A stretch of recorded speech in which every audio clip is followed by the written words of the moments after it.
మైసూరులో జరిగిన జాతీయ స్థాయి కరాటే పోటీలో సత్తా చాటిన పొంగనూరు విద్యార్థులు. పొంగనూరు పట్టణంలోని మహేష్ మార్షల్ ఆర్ట్స్ అకాడమీకి చెందిన విద్యార్థులు జాతీయ స్థాయిలో అద్భుత ప్రతిభ కనబర్చి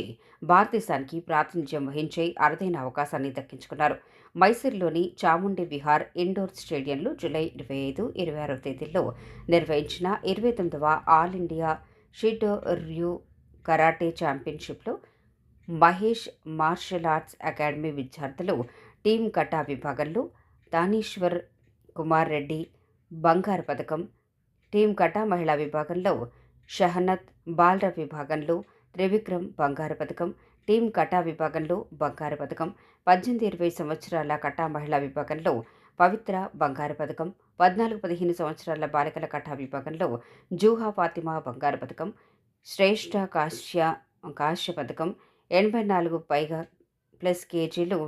కుతుమే విభాగంలో రెడ్డి మహేష్ ఎంపికైనట్లు తెలుపుతూ ఈ విజేతలందరూ 2026 సెప్టెంబర్లో జపాన్లోని యొకోహమాలో జరగనున్న ప్రపంచ స్థాయి షీటోర్యూ కరాటే ఛాంపియన్షిప్లో భారతదేశానికి ప్రాతినిధ్యం వహించేందుకు ఎంపిక కావడం పొంగనూరు పట్టణానికి గర్వకారణంగా తెలిపారు.